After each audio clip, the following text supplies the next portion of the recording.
नमस्कार. उमेद आयएसच्या ऑनलाईन प्लॅटफॉर्मवर मी प्रफुल्ल कुमार तुम्हा सर्वांचं मनापासून एकदा स्वागत करतो या नवीन वर्षामध्ये.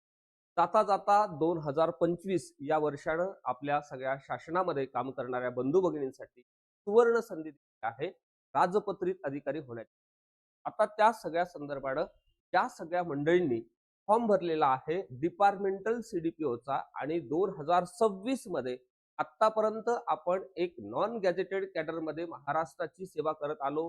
लोकांच्या अनेक त्या ठिकाणी कामामध्ये आपण उपयोगी पडलो. आता एक गॅजेटेड ऑफिसर म्हणून या संपूर्ण महाराष्ट्रात लोकसेवा करू पाहणाऱ्या सर्व बंधू भगिनींसाठीचा हा व्हिडिओ अत्यंत महत्त्वपूर्ण अशा पद्धतीचा आहे आणि ज्यांनी ज्यांनी फॉर्म भरला आणि आता पुढे खऱ्या अर्थानं आपण आपल्या सगळ्या ह्या तयारीची दिशा कशा पद्धतीनं असली पाहिजे या सगळ्या संदर्भानं एक रोडमॅप या ठिकाणी या माध्यमातून घेऊन आलेलो आहोत. ज्यांना ज्यांना असं वाटते की आतापर्यंत आम्ही काही केलेलं नाही किंवा पुढे बहुत आम्ही तयारीला सुरुवात केलेली आहे, काही लोकांनी सोबत मार्गदर्शक निवडलेला आहे, काही लोकांनी सेल्फ स्टडीचा पर्याय निवडलेला आहे किंवा काही लोकांनी युट्यूबचा पर्याय निवडलेला आहे.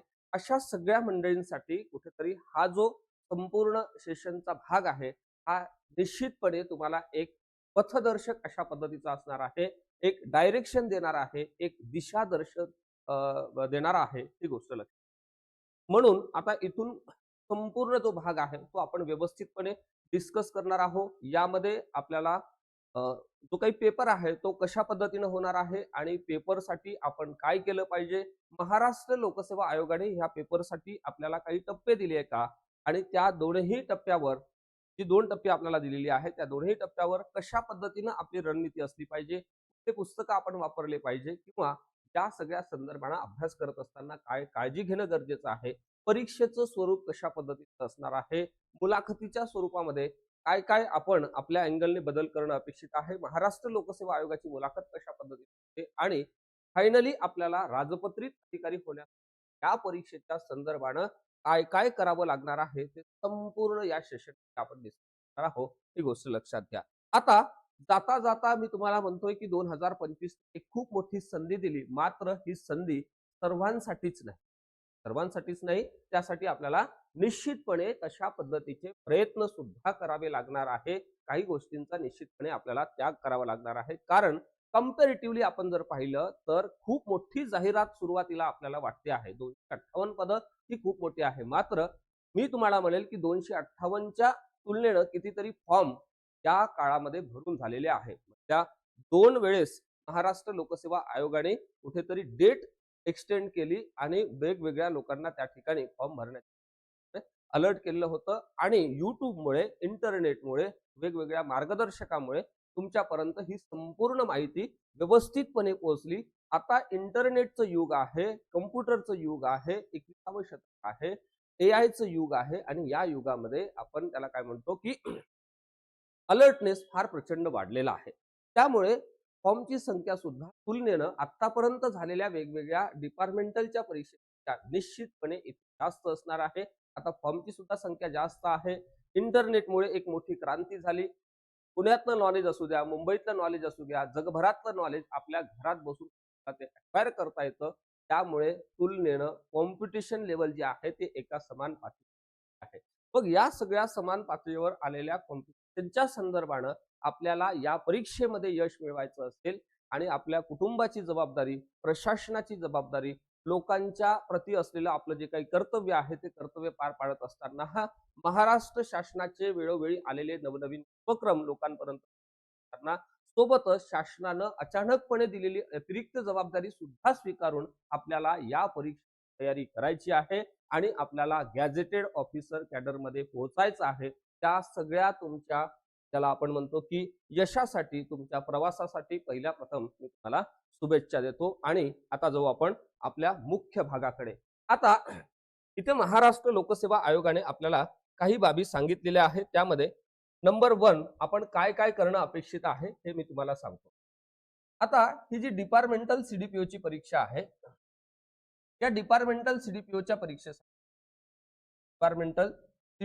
परीक्षेसाठी हे राजपत्रित अधिकाऱ्याचं गट ब कॅडरचं पद आहे, म्हणजे क्लास 2 गॅजेटेडचं पद आहे आणि त्यासाठी ही परीक्षा द्यायची आहे. महाराष्ट्र लोकसेवा आयोगाने त्यासाठी आपल्याला सांगितलं आहे तुम्हाला परीक्षा द्यावी लागणार आहे आणि सोबतच तुम्हाला मुलाखतीला सुद्धा सामोरे जावं लागतं. आज आपण वेगवेगळ्या डिपार्टमेंटमध्ये ज्या कॅडरमध्ये काम करतो आहे त्या पदासाठी मुलाखत नव्हती, कारण ते नॉन गॅजेटेडचं पद होतं. आपण सरळ परीक्षा दिली आणि शासनामध्ये कार्यरत झालो. मात्र इथे ही परीक्षा दिल्यानंतर जितकं महत्व या परीक्षेला आहे तितकंच महत्व या मुलाखतीला सुद्धा आहे. ही गोष्ट आपण या ठिकाणी समजून घेणं निश्चितपणे गरजेचं आहे. मग या परीक्षेमध्ये आपल्याला ही परीक्षा ऑनलाईन होणार आहे का आणि ऑफलाईन होणार आहे का, हा सुद्धा प्रश्न त्या ठिकाणी महाराष्ट्र लोकसेवा आयोगाने अनुत्तरित ठेवलेला आहे. त्या ठिकाणी क्लिअरली आयोगाने ज्या दिवशी जाहिरात दिलेली आहे त्यामध्ये आपल्याला क्लिअरली कुठेच सांगितलेलं नाही की ह्या परीक्षेचं स्वरूप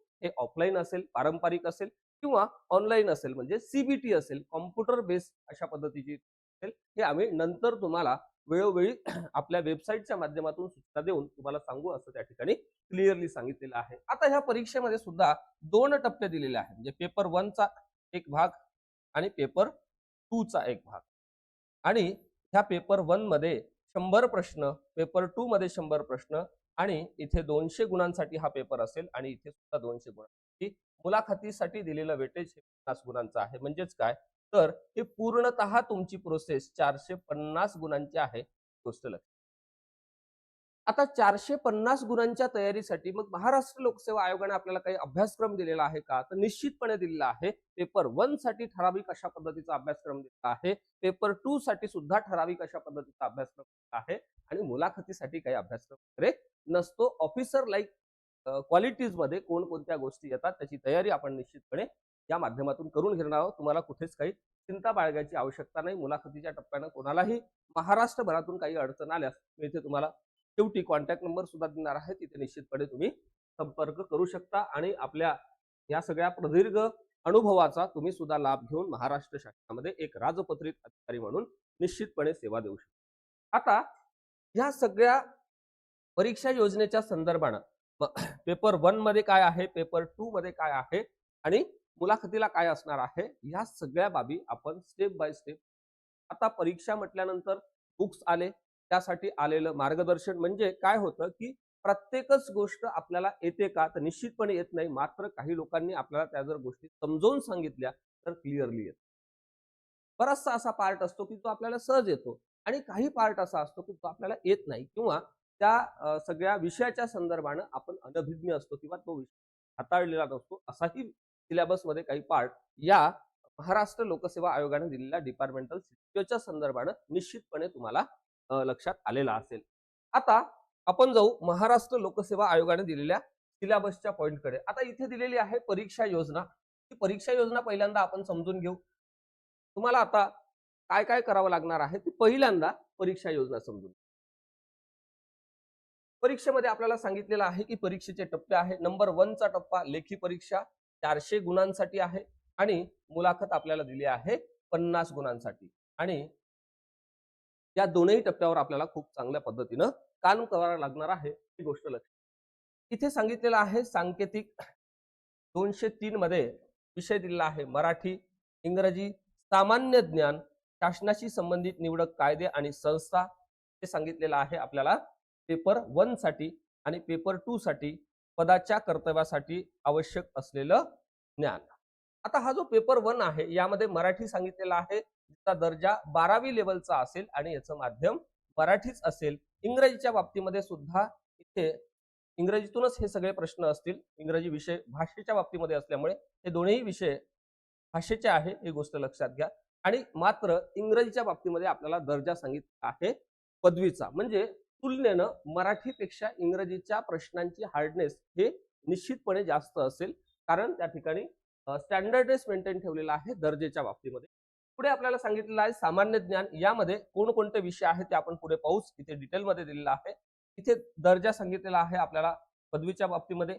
विभागामध्ये काम करण्यासाठी आवश्यक असलेलं ज्ञान हे सगळं मराठीतून विचारलं जाणार आहे आणि पदाच्या कर्तव्याच्या संदर्भात असलेलं आवश्यक ज्ञान हे मराठीमध्ये विचारलं जाणार आहे. आता पेपर 1 100 प्रश्न 200 गुण, पेपर 2 100 प्रश्न 200 गुण आणि दोन्हींसाठी 1 तास म्हणजे 60 मिनिट. 60 मिनिट इथे आणि 60 मिनिट इथे आपल्याला दिलेलं आहे. एक पेपरमध्ये 100 प्रश्न असणार आहे आणि त्या 100 प्रश्नासाठी महाराष्ट्र लोकसेवा आयोगाने दिलेला वेळ हा 60 मिनिटांचा आहे. 61व्या मिनिटामध्ये तुमचं ज्ञान प्रकट झालं तर तिथे आयोगाच्या सूचना असणार आहे की चल रे बाबा पेपर दे आणि आता चालता हो, आता निकाल बघून घे, त्यानंतर पेपर चेक कर आणि मग आपण ठरवू. म्हणजे इतकं कटोकट अशा पद्धतीचा प्रयत्न आपल्याला त्या ठिकाणी लागणार आहे. आपल्याला बरंचसं नॉलेज असतं परंतु परीक्षेमध्ये ते आठवत नाही. याचं कारण काय, तर त्याची रिव्हिजन होत नाही. दुसरी गोष्ट, एक टाइम मॅनेजमेंट नावाचा शब्द तुम्ही कुठेतरी ऐकला असेल. टाइम मॅनेजमेंट बऱ्याच लोकांनी ऐकला असेल. टाइम मॅनेजमेंट खूप लोकांना प्रश्न पडतो, सर वेळेचं नियोजन कसं, वेळेचं नियोजन कसं करायचं, वेळेचं व्यवस्थापन कसं करायचं. जगामध्ये अशी कुठलीच शाश्वत पद्धत नाही की जी पद्धत सांगते तुम्हाला या पद्धतीनुसार तुमच्या वेळेचं व्यवस्थापन करता येते. अशा पद्धतीची कुठलीच पद्धत आपल्याला जगाच्या पाठीवर पाहायला मिळत नाही. त्या वेळेमध्ये आपल्याला मॅनेज करून घ्यावं लागतं. त्या वेळेनुरूप आपल्याला सराव करून आपल्याला परफेक्ट बनवावं लागतं. वेळ आपल्यासाठी कधीच कुठल्या काळामध्ये थांबलेली नव्हती, आताही थांबणार नाही. ज्यांनी फॉर्म भरला त्यापैकी जो सिरियस वर्ग आहे, जो क्लिअरली डाऊन टू अर्थ पुन्हा एकदा विद्यार्थी दशेमध्ये येण्यासाठी तयार आहे आणि या सगळ्या सिलेबसला कुठेतरी चिपकून राहून पुढचे 2-4 महिने अभ्यास करणार आहे, तो निश्चितपणे त्या 258च्या यादीमध्ये ज्या दिवशी निकाल लागेल त्या दिवशी तो त्या ठिकाणी असेल, ही गोष्ट लक्षात. मग पुढे आपल्याला इथे दिसते प्रश्नाचं स्वरूप कसं आहे, तर वस्तुनिष्ठ बहुपर्यायी अशा पद्धतीचं आहे. म्हणजे एक प्रश्न तुम्हाला विचारला जाणार आहे आणि त्याला पर्याय दिले जाणार आहे. म्हणजे उत्तर त्याच पेजवर तिथेच असेल. गेल्या 4 पर्यायापैकी एक उत्तर तुम्हाला निवडायचं आहे, ही गोष्ट लक्षात घ्या. आता नेक्स्ट पुढे जाऊ. पुढे तुम्हाला दिसते अंतिम गुणवत्ता यादी, म्हणजे फायनल जी लिस्ट आहे ही फायनल लिस्ट कशी लागणार आहे, तर लेखी परीक्षेतील गुण आणि मुलाखतीतील गुण यांच्या एकत्रित गुणांवर आधारित असेल. म्हणजे 200 प्लस 200 प्लस 50 एकंदरीत किती, 450 पैकी तुम्हाला जेवढे मार्क्स मिळणार आहे त्यानुसार तुमचे मेरिट लिस्ट बेसवर त्या ठिकाणी तुमची निवड होणार आहे. आणि निवडीनंतर एक महाराष्ट्र लोकसेवा आयोग आपल्याला ऑप्टिंग आउटचा पर्याय देत असते जनरल मेरिट लिस्ट नंतर, की तुम्हाला हे पद हवं आहे की नको आहे. जर नको असेल तर ऑप्टिंग आउटचा फॉर्म भरून द्यायचा आणि सांगायचं की मी अभ्यास केला, सिलेक्शन पण झालं, पण मला हे पद नको आहे, दुसऱ्या माझ्या नंतरच्या कॅन्डिडेटला मिळू द्या. आता पेपर 1 साठी दिलेला अभ्यासक्रम आपण या ठिकाणी पाहू. बघा, मराठीमध्ये सांगितलेलं आहे सर्वसामान्य शब्दसंग्रह, वाक्यरचना, व्याकरण. व्याकरण म्हटलेलं आहे, व्याकरण मध्ये मराठी व्याकरण संपूर्ण आलेलं आहे. मराठी व्याकरणातले जे 35-40 घटक आहेत ते सगळेच या ठिकाणी आपल्याला अभ्यासावे लागणार आहे. फणी वाक्यप्रचार, त्याचा अर्थ आणि उपयोग, सोबतच उतार्यावरील प्रश्नांची उत्तरे. म्हणजे एक पॅसेज तुम्हाला दिला जाणार आहे, एक उतारा दिला जाणार आहे आणि त्या उतारावर आधारित 2, 3, 4 किंवा 5 पर्यंतची प्रश्न त्या ठिकाणी विचारली जाणार आहे, ही गोष्ट लक्षात घ्या. म्हणजे मराठीचा अभ्यास करत असताना उतार्यांची प्रॅक्टिस आपल्याला करावी लागणार आहे. शब्दसंग्रह चांगल्या पद्धतीने आपल्याला रिवाइज करावे लागणार आहे आणि व्याकरणाचे नियम, उपनियम आणि सोबतच अपवाद व्यवस्थित समजून घ्यावे लागणार आहे आणि त्यावर चांगली प्रॅक्टिस करावी लागणार आहे, ही गोष्ट लक्षात घ्या. त्यानंतर इथे दिसते आपल्याला इंग्रजीच्या बाबतीमध्ये common vocabulary, sentence structure, grammar, uses of idiom and phrases and their meanings of आणि कॉम्प्रेन्शन ऑफ पॅसेज. इथे सुद्धा आपल्याला उतारा आणि त्यावर आधारित प्रश्नांची उत्तरं निश्चितपणे द्यावी लागणार आहे. मराठी आणि इंग्रजीच्या बाबतीमध्ये बेसिकली व्याकरण, शब्दसंग्रह आणि उतार्यावर आधारित प्रश्न अशा पद्धतीची रचना प्रश्नपत्रिकेमध्ये दिसणार आहे. आता या भागावर किती प्रश्न येणार आहे, कसे प्रश्न असणार आहे, हे आपल्याला महाराष्ट्र लोकसेवा आयोगाचे वेगवेगळे पेपर पाहिल्यानंतर निश्चितपणे त्या ठिकाणी लक्षात येईल. मात्र मराठीवर किती प्रश्न येणार आहे, इंग्रजीवर अंदाजित किती प्रश्न येणार आहे, या सगळ्या संदर्भाने एक व्हिडिओ मी आपल्या उमेद आयएसच्या या युट्यूब चॅनलवर पोस्ट केलेला आहे. ज्यावेळेस जाहिरात आली होती त्यावेळेसच मी पोस्ट केलेला आहे, तो एकदा जाऊन तुम्ही निश्चितपणे पहा. म्हणजे तुम्हाला तिथे लक्षात येईल की साधारण प्रश्न यावर किती आणि कशा पद्धतीने येईल. तिसरा सेक्शन सांगितलेला आहे सामान्य ज्ञान. यामध्ये पर्टिक्युलर सांगितलेला आहे महाराष्ट्राचा इतिहास, महाराष्ट्राचा भूगोल. इथे आधुनिक भारताचा किंवा प्राचीन भारताचा किंवा मध्ययुगीन भारताचा इतिहास म्हटलेलं नाहीये, मात्र इन्क्लूड समाज सुधारक आहे. बरोबर आहे. महाराष्ट्राचा इतिहास म्हटल्यानंतर यामध्ये काही समाज सुधारकांचा समावेश निश्चितपणे असेल. एक साधारण 25-30 समाज सुधारक सुद्धा तुम्हाला तिथे अभ्यासावे लागणार आहे, की ज्या समाज सुधारकांवर, त्यांच्या कार्यांवर, त्यांच्या संघटनेवर, त्यांच्या संस्थांवर, त्यांच्या महत्वाच्या वाक्यांवर, त्यांच्या सभांवर त्यांनी केलेल्या सगळ्या सामाजिक आणि धार्मिक सुधारणेच्या संदर्भाने जी काही कामं केलेली आहेत त्या सगळ्या संदर्भाने प्रश्न इथं विचारणं अपेक्षित आहे.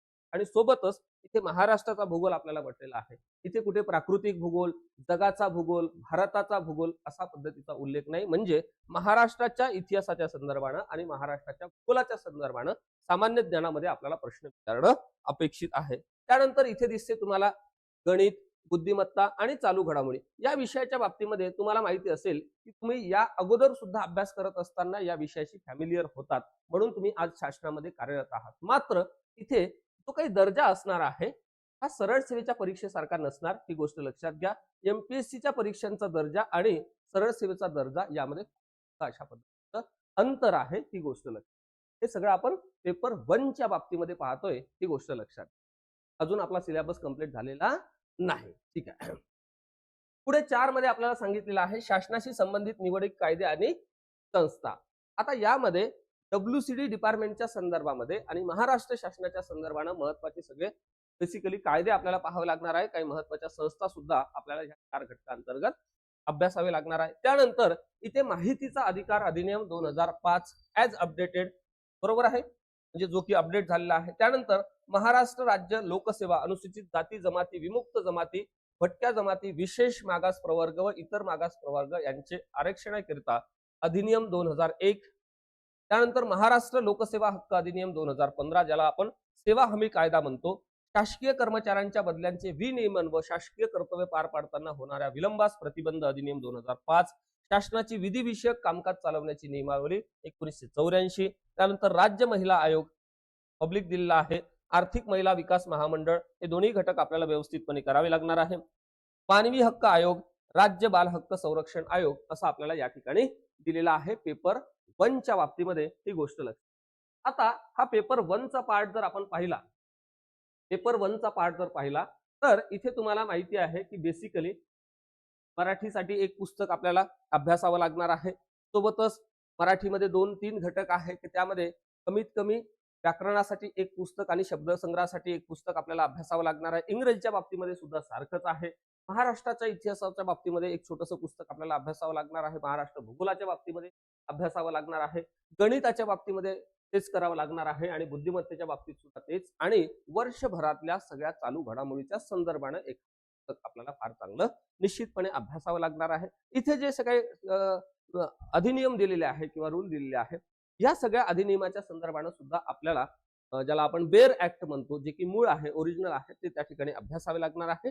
आणि काही ज्या संस्था आहेत, जिथे तुम्हाला दिसते मानवी हक्क आयोग, ज्यामध्ये राष्ट्रीय मानवी हक्क आयोगाचा अभ्यास सुद्धा आपल्याला करावा लागणार आहे. राज्य मानवी हक्क आयोगाचा अभ्यास करावा लागणार आहे. इथे जरी दिलेलं असेल की राज्य बाल हक्क संरक्षण आयोग असं दिलेलं असलं तरी आंतरराष्ट्रीय पातळीवरचे बालहक्क संरक्षणाच्या संदर्भातले प्रयोग, राष्ट्रीय बालहक्क संरक्षण आयोग आणि राज्य बालहक्क संरक्षण आयोग अशा आपण अभ्यास केला. त्या भागावरचा कुठलाच प्रश्न आपला खऱ्या अर्थानं चुकत नाही, ही गोष्ट लक्षात घ्या. त्यानंतर हा सगळा झाला पेपर 1चा पार्ट. आता जाऊ आपण पेपर 2 कडे. इथे पेपर 2 आपल्याला दिलेला आहे. पेपर 2 मध्ये 1, 2, 3, 4, 5 अशा पद्धतीचे 5 घटक दिलेले आहे आणि त्यामध्ये काही उपघटक सुद्धा दिलेले आहेत, ते आपण या ठिकाणी पाहू. आता इथेही प्रश्न 100 विचारले जाणार आहे आणि हे प्रश्न 200 गुणांसाठी आहे आणि यासाठी सुद्धा आपल्याला वेळ दिलेला आहे, तो म्हणजे 60 मिनिट. 1 तासातच हा संपूर्ण पेपर आपल्याला व्यवस्थितपणे सोडवायचा आहे. आणि हा सोडवत असताना सगळ्यात महत्वाची गोष्ट मी तुम्हाला इथे कदाचित सांगताना माझ्याकडून राहून गेलं असेल, तर मी निश्चितपणे पुन्हा एकदा तुम्हाला त्याचा उल्लेख करून सांगतो की ज्यावेळेस आपण परीक्षा योजना पाहत होतो त्यावेळेस इथे कदाचित तो पॉइंट इथे आला नसेल की ह्या सगळ्या प्रश्नांच्या बाबतीमध्ये निगेटिव्ह मार्किंग आहे. निगेटिव्ह मार्किंगची जी सिस्टीम आहे ती या ठिकाणी लागू आहे. पॉइंट 25 हे मायनस होतील. 1/4 निगेटिव्ह मार्किंग आहे. गोष्ट लक्षात ठेवा. प्रत्येक प्रश्नाच्या बाबतीमध्ये चुकला की मिळालेल्या गुणांमधून 0.25 मार्क 1/4 मार्क त्या ठिकाणी वजा होणार आहे, ही गोष्ट लक्षात. आता इथे पेपर 2 च्या संदर्भाने आपण विचार करू की कोणकोणत्या भागाला आपल्याला न्याय द्यावा लागणार आहे. इथे सांगितलेलं आहे भारताचे संविधान. भारताचे संविधान असा उल्लेख आहे. अर्थातच या भागावर निश्चितपणे प्रश्न हे तुलनेने जास्त असेल बरं का. अजून पेपरचा पॅटर्न आपल्याकडे फायनली नाही आहे आणि पेपर झालेला सुद्धा नाही आहे, पेपर होऊ घातलेला आहे. मात्र आत्ताच मी तुम्हाला सांगतो भारताचा अभ्यास आपल्याला चांगला करायचा आहे. यामध्ये विशेष करून सेवाविषयक बाबी असेल, शिक्षणाच्या संदर्भातले कलम असेल, इथे संसद, विधानमंडळ याचं कामकाज आणि विविध या सगळ्या समित्या त्या रिलेटेड विधिमंडळाच्या बाबतीतल्या समित्या असेल, संसदीय समित्या असेल आणि संसदेचं कामकाज असेल, विधिमंडळाचं कामकाज असेल, शिक्षणाच्या बाबतीतल्या सगळ्या तरतुदी असेल, सेवाविषयक तरतुदी असेल, याचा विशेष करून आपल्याला अभ्यास करायचा आहे आणि सोबतच भारतीय राज्यघटनेचा अभ्यास सुद्धा आपल्याला करायचा आहे. ही गोष्ट या ठिकाणी ध्यानात घ्या, लक्षात घ्या. पुढे सेकंड नंबरवर इथे आपल्याला काम करत असताना महाराष्ट्र शासनामध्ये एक कर्मचारी म्हणून काम करत असताना आपल्याला काही रूल्स त्या ठिकाणी लागू आहेत. त्यामध्ये शिस्त व अपील असेल, प्रवास भत्ता असेल, रजा असेल, अंश राशीकरण असेल, वेतन असेल, त्यानंतर वर्तणूक असेल. महाराष्ट्र शासनामध्ये कार्यरत असणारा कर्मचारी आणि सामान्य म्हणजे ज्यांना आपण जनरल पीपल म्हणतो, यामध्ये बेसिकली फरक आहे. आपण महाराष्ट्र शासनाचा एक पार्ट असल्यामुळे आपल्याला काही गोष्टींचं निश्चितपणे बंधन आहे. काही गोष्टी मर्यादित राहूनच कराव्या लागतात, त्या मर्यादा पाळाव्या लागतात, ज्याला आपण रूल्स म्हणतो. या सगळ्या रूल्सचा अभ्यास सुद्धा या ठिकाणी आपल्याला करावा लागणार आहे. तुम्हाला विभागीय ज्या परीक्षा होतात, ज्याला तुम्हाला पदोन्नतीच्या संदर्भातल्या परीक्षा, त्यावेळेस तुम्ही निश्चितपणे हे अभ्यासलेले असेल. मात्र त्याचं स्वरूप थोडं वेगळं असतं आणि आपल्या ह्या परीक्षेचं म्हणजे महाराष्ट्र लोकसेवा आयोगाने घेतलेल्या परीक्षेचं स्वरूप हे थोडंसं वेगळं असतं. ही आता इथे सुद्धा आपल्याला 10 पॉईंट दिलेले आहेत, ज्यामध्ये महाराष्ट्र नागरी सेवा सेवेच्या सर्वसाधारण अटी व शर्ती नियम 1981, महाराष्ट्र नागरी सेवा शिस्त अपील, महाराष्ट्र नागरी सेवा वर्तणूक नियम, त्यानंतर पदग्रहण अवधी, स्वीयत्तर सेवा, निलंबन काळातील प्रदाने, महाराष्ट्र नागरी सेवा रजा नियम, वेतन, निवृत्ती वेतन, अंश राशीकरण, प्रवास भत्ता, ज्याला मुंबई नागरी सेवा म्हटलेला आहे. ही गोष्ट लक्षात घ्या. 1959 हा आहे महाराष्ट्राच्या स्थापनेच्या पूर्वीचा विभागीय चौकशी नियम पुस्तिका. आता हे सर्वात शेवटी दिलं. तर या पद्धतीनं आपण प्रशासनामध्ये व्यवस्थित काम करत नसेल तर आपली चौकशी होते, आपल्यावर कारवाई होते आणि आपली चौकशी सुद्धा होते, जिला आपण विभागीय चौकशी म्हणतो. आपल्या डिपार्टमेंटल इन्व्हेस्टिगेशन, त्या सगळ्या विभागीय पुस्तिकेच्या संदर्भात सुद्धा आपल्याला प्रश्न विचारले जाणार आहे. महिला व बाल विकास विभाग अंतर्गत अंमलबजावणी करण्यात येत असलेले वेगवेगळे कायदे आणि वेगवेगळ्या योजनांचा अभ्यास सुद्धा या घटकांतर्गत आपल्याला करायचा आहे. त्यानंतर एकात्मिक बाल विकास सेवा योजना या अंतर्गत म्हणजे आयसीडीएसचा जो संपूर्ण पार्ट आहे, त्यामध्ये वेगवेगळे स्कीम असेल आणि वेगवेगळे प्रोग्राम असेल, याचा सुद्धा अभ्यास आपल्याला या सगळ्या घटकामध्ये करायचा आहे. पेपर 2 साठी प्रमुख घटक 5 दिलेले आहेत. त्या अंतर्गत 2 अंतर्गत त्या 2 हा जो टॉपिक आहे त्या अंतर्गत 10 अशा पद्धतीचे उपघटक दिलेले आहे. या सगळ्या घटकावर मिळून साधारण प्रश्नांची संख्या जर आपण पाहिली तर किती असणार आहे? 100 असणार आहे. 100 प्रश्न तुम्हाला सोडवायचे आहे. प्रत्येक प्रश्नाला 2 गुण आहे. एकूण 200 गुणांचा हा पेपर 2 पेपर आहे. सोबतच जर तुमचा एखादा प्रश्न त्या ठिकाणी टिक करताना चुकला, कन्फ्युजनमुळे चुकला, तर मिळालेल्या मार्कामधून मायनस होणार आहे मार्क आणि ते होणार आहे 1/4 म्हणजे 0.25 मार्क त्या ठिकाणी मायनस होणार आहे. ही गोष्ट सगळ्यात महत्वाची गोष्ट जर काही असेल किंवा सगळ्यात महत्वाचा टास्क जर काही असेल तर 60 मिनिटांमध्ये एवढ्या सगळ्या भागावर केलेला अभ्यास त्या ठिकाणी आठवणे आणि तो आठवण्यासाठी आपण केले रियाज म्हणजे प्रॅक्टिस किती मजबूत आहे, त्यावर आपलं यश अपयश ठरणार आहे. ही गोष्ट सध्याचं युग इंटरनेटचं असल्यामुळे नॉलेज प्रचंड व्हायरल होते आहे. सेकंदात आपला व्हिडिओ सुद्धा अमेरिकेत जाऊ शकतो. ही गोष्ट लक्षात घ्या. त्यामुळे त्याला कोणी थांबवू शकत नाही. वाढती कॉम्पिटिशन आणि अलर्टनेस अवेअरनेस पाहता आपल्याला तयारी करत असताना या सगळ्या ऍस्पेक्टला या सिलेबस मधल्या प्रत्येक पॉइंटवर तुम्हाला खूप चांगल्या पद्धतीने काम करायचं आहे. तर आणि तरच आपल्याला निश्चितपणे आपल्या अपेक्षित यशापर्यंत पोहोचता येते. 2026 मध्ये आपल्याला एक गॅजेटेड ऑफिसर होता येतं, ही गोष्ट लक्षात घ्या. आता ह्या सगळ्या संदर्भानं ज्यावेळेस जाहिरात आली आणि आपण एक झूम सेशन घेतलं, आपल्या सगळ्या प्रशासनामध्ये काम करणाऱ्या बंधू भगिनींशी संवाद साधला, त्यावेळेस त्यांच्यामधून एक सूर आलेला होता की सर तुम्ही आता आम्हाला ह्या ज्या 2-2.5 तासामध्ये सगळं व्यवस्थित सांगितलं, त्यानुसार तुम्ही बॅचची रचना करा आणि आम्ही त्या माध्यमातून जॉईन होतो आणि आम्हाला एक इंटिग्रेटेड अशा पद्धतीचा प्रोग्राम द्या. मग त्या सगळ्यांच्या विनंतीला आपण मान ठेवून एक इंटिग्रेटेड अशा पद्धतीची बॅच लॉन्च केलेली आहे. त्या बॅचमध्ये बराचसा पार्ट पेपर 1 मधला आणि पेपर 2 मधला झालेला आहे आणि ज्यांना ज्यांना असं वाटते की आता आपल्याला एक मार्गदर्शक लागतो, एक बॅच लागते ज्यामध्ये कॉम्प्रिहेन्सिव्ह व्यवस्थित अशा पद्धतीची तयारी करून जाणारी असावी, ज्यामध्ये काही लेक्चर्स हे लाईव्ह असतील, काही रेकॉर्डेड असतील आणि त्याचं एक्सेस तुम्हाला तुमच्या पेपर पर्यंत मिळणार आहे. आणि आपल्या या बॅचमध्ये पेपर 1 ची तयारी, पेपर 2 ची तयारी आणि मुलाखतीची तयारी अशी पूर्ण 450 गुणांच्या तयारीसाठी आपण पूर्ण बॅच रन करतो आहे. त्या बॅचच्या संदर्भामध्ये मी तुम्हाला थोडक्यात सांगतोय.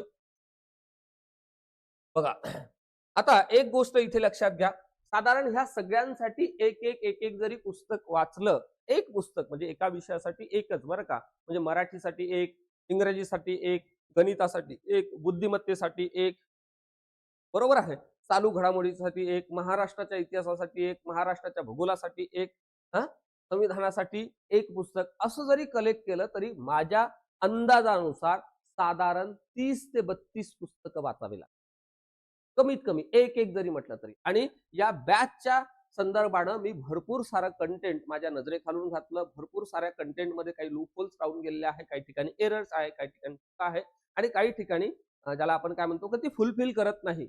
आतापर्यंत महाराष्ट्र लोकसेवा आयोगाच्या प्रश्नांचा आपण आधार घेतला किंवा तो जर ट्रेंड पाहिला तर ते फुलफिल करत नाही. म्हणून त्यामध्ये ऍडिशनल काही पॉईंट एकत्रित करून एक बेस्ट अशा पद्धतीच्या नोट्स सुद्धा आपण डिझाईन केलेल्या आहे, ज्या या परीक्षेच्या दृष्टिकोनातून फार महत्वाच्या आहे, ही गोष्ट लक्षात.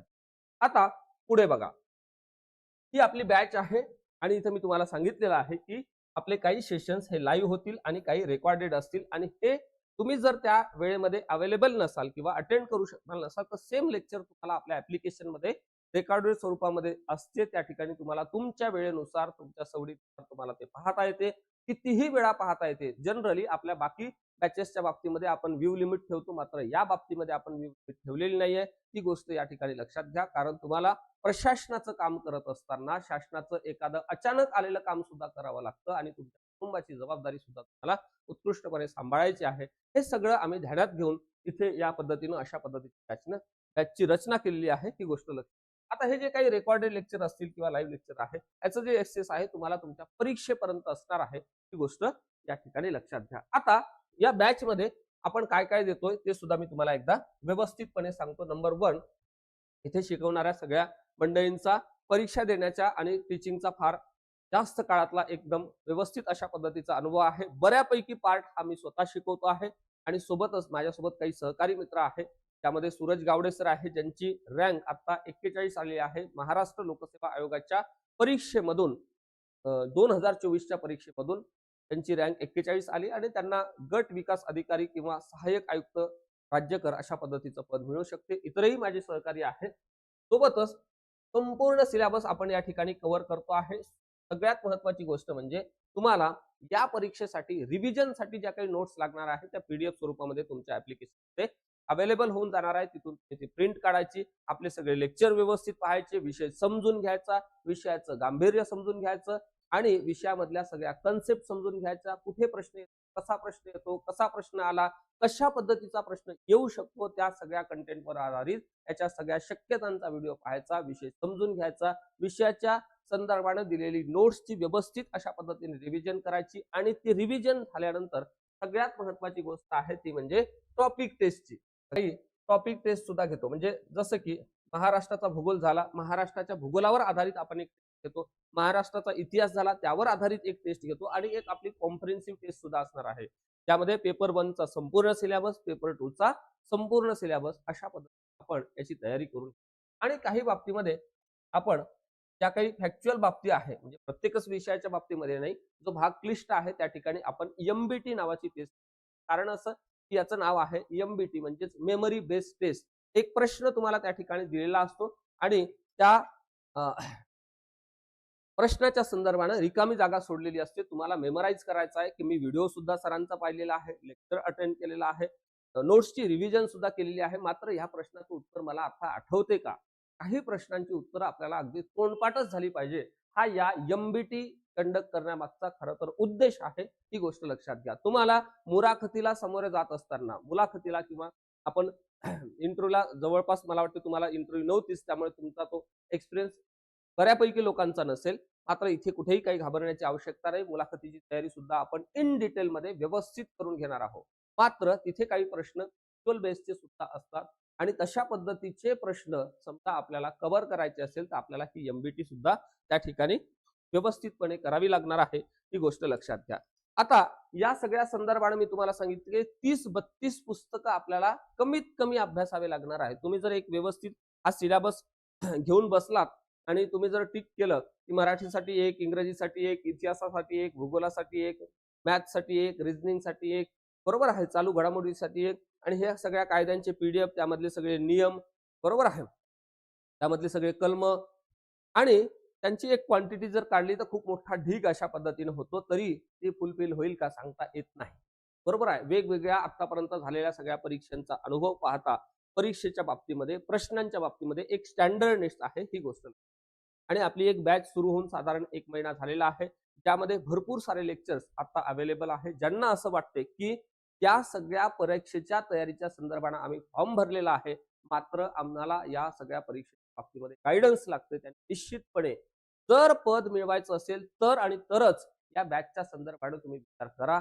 अन्यथा तुम्हाला परीक्षेला जाऊन यायचं असेल, एक एक्सपिरियन्स घ्यायचा असेल, फक्त आलेल्या संधीकडे तुम्ही जर संधीच्या नजरेनं पाहत नसाल किंवा आपल्याकडे वेळच नसेल, तर मग एक फक्त परीक्षेला जाऊन आल्याचा जो फील आहे, तो जनरली भरपूर सारा वर्ग महाराष्ट्रभरामध्ये दरवर्षी घेतो. तशा तुम्ही घेऊ शकता. मात्र सिरियस जर तुम्ही नोटवर तयारी करत असाल, तर अशा पद्धतीची तयारी करणं अपेक्षित आहे आज रोजीपासून. ही गोष्ट या ठिकाणी लक्षात घ्या. बऱ्याचशा आपल्या बंधू भगिनींनी आपल्या बॅचचा लाभ घेतलेला आहे आणि तयारी गेल्या महिन्याभरापासून खूप चांगल्या पद्धतीनं चालू आहे. मला आत्मविश्वास आहे की बॅचच्या माध्यमातून प्रत्येकाचं नाव त्या ठिकाणी शेवटच्या जी मेरिट लिस्ट येणार आहे त्यामध्ये असेल, अशा पद्धतीचा आत्मविश्वास मला त्यांच्या सगळ्या तयारीकडे पाहून वाटतो. आणि सोबतच जो काही प्रोग्राम आपण रन करतो ह्या बॅचच्या माध्यमातून, त्या प्रोग्रामवर असलेली निष्ठा, आपल्या संपूर्ण टीमने केलेलं काम, हे सगळं पाहता मला अंदाजित असं वाटतंय की बऱ्यापैकी आपला जो निकाल आहे तो निश्चितपणे उत्कृष्ट अशा कॅटेगरीतला असेल, यात कुठेच मला शंका वाटत नाही. आणि दुसरी गोष्ट या ठिकाणी तुम्हाला सांगतो, या सगळ्या संदर्भानं तुम्हाला दररोज ज्या काही अडचणी येत आहेत अभ्यास करत असताना, ज्या काही अडचणी येतात किंवा टॉपिक कंप्लीट झाल्यानंतर जे पेपर आपण घेतो त्यामध्ये तुमचे जे काही प्रश्न चुकतात त्याचं 1 to 1 मेंटरशिप आपण घेतो आहे. आता ह्या सगळ्या बॅचच्या वैशिष्ट्याच्या बाबतीमध्ये आपण चर्चा केलेली आहे आणि या सगळ्या बॅचच्या संदर्भामध्ये किंवा डिपार्टमेंटल CDPOच्या संदर्भामध्ये किंवा विविध स्पर्धात्मक परीक्षा आपल्या कोणालाही काही अडचण असते, त्यासाठी आपण या ठिकाणी 2 क्रमांक दिलेले आहे, 70 38 70 99 90, 76 20 76 37 1. त्यापैकी कुठेही तुम्ही संपर्क करा. जो मोबाईल माझ्याकडे आहे त्या वेळेमध्ये असं होते की तुम्ही फोन केला आणि मी सेशनमध्ये असेल किंवा डाऊट क्लिअरिंग मध्ये असेल किंवा मेंटरशिप मध्ये असेल किंवा मॉक इंटरव्ह्यूच्या संदर्भात पॅनल मेंबर मध्ये असेल, तर त्यावेळेस माझा फोन रिसीव्ह होणार नाही. मात्र मी निश्चितपणे तुम्हाला कॉल बॅक करतो व्हॉट्सअपला. तर आपल्या जवळपास 15 तासामध्ये, दिवसभरामध्ये 15-16 तास मी कंटिन्यू कामामध्ये असतो ह्या, तर 15-16 तासामध्ये निश्चितपणे तुम्हाला तेव्हाच रिप्लाय देतो. ही गोष्ट या ठिकाणी होतपर्यंत तयारी करत असताना हा जो रोड मॅप आहे आपला डिपार्टमेंटल CDPOच्या संदर्भाने, आपला अप्रोच हा असाच असू द्या. या सगळ्या संदर्भानं यावर पेपर 1 मध्ये कुठल्या विषयावर कशा पद्धतीचे प्रश्न येऊ शकतात आणि किती प्रश्न येणार आहे, पेपर 2 मध्ये कसे प्रश्न येईल आणि किती प्रश्न येणार आहे, या संदर्भाने एक व्हिडिओ सुद्धा मी घेतलेला आहे, जो आपल्या उमेद IASच्या युट्यूब चॅनलवर त्या ठिकाणी पोस्ट केलेला आहे. तर ह्या सगळ्या संदर्भाने तुम्हाला आपलं हे युट्यूब चॅनल आहे ते सुद्धा तुम्हाला फॉलो करत राहायचं आहे. विशेषतः टेलिग्राम चॅनल सुद्धा आपण या सर्व बाबींसाठी एकत्रित आपण टेलिग्राम चॅनल सुद्धा रन करत आहे, डिपार्टमेंटल CDPO नावाने. त्याची लिंक आपल्या डिस्क्रिप्शन बॉक्समध्ये दिलेली आहे. आता समोरच्या काळातल्या आपल्या ज्या काही परीक्षा आहेत, जी परीक्षा आपली आहे डिपार्टमेंटल सीडीपीओ त्यासाठी तुम्हाला खूप साऱ्या शुभेच्छा आहे आणि प्रत्येक टप्प्यावर जिथे कुठे माझी मदत लागणार आहे, तुम्हाला सहकार्य लागणार आहे, निश्चितपणे कॉन्टॅक्ट करा आणि आपला प्रवास अजून सुकर करा. लवकरच आपल्याला गॅझेटेड ऑफिसर या कॅडरमध्ये समाविष्ट व्हायचं आहे आणि जी सेवा आपण महाराष्ट्राची केली, महाराष्ट्राच्या लोकांची केली, ती सेवा अजून चांगल्या क्षमतेनं आपल्याला पुढच्या काळामध्ये करायची आहे. तुमच्या उज्ज्वल भविष्यासाठी खूप साऱ्या शुभेच्छा देतो. तुमच्या परीक्षेसाठी खूप साऱ्या शुभेच्छा देतो आणि आजच्या या विशेष सत्रामध्ये इथेच थांबतो. लवकरच भेटू नव्या भागामध्ये नवा घटक घेऊन. तोपर्यंत धन्यवाद.